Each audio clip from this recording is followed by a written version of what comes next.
Plus d'1 millier de malades sous respirateur artificiel. Les hôpitaux italiens sont submergés par un flux ininterrompu de patients en urgence vitale. Mais il manque de lits, de matériel, de médicaments et même de personnel. Partout dans le pays, les médecins prient les Italiens de ne pas sortir de chez eux. La situation est très grave. J'ai perdu un ami de 59 ans. Je vous en prie, aidez-nous à vous aider. Croyez-moi, c'est tout sauf une simple grippe. C'est très dur pour nous les médecins. En restant à la maison, vous limiterez la contagion et vous nous permettrez de secourir le plus de personnes possible.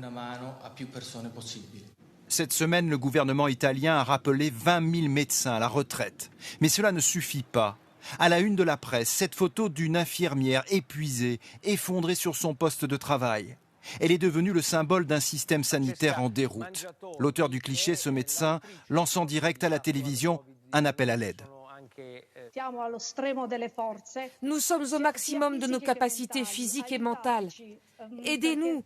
Les hôpitaux sont arrivés à saturation. Nous ne pouvons plus répondre à cette urgence.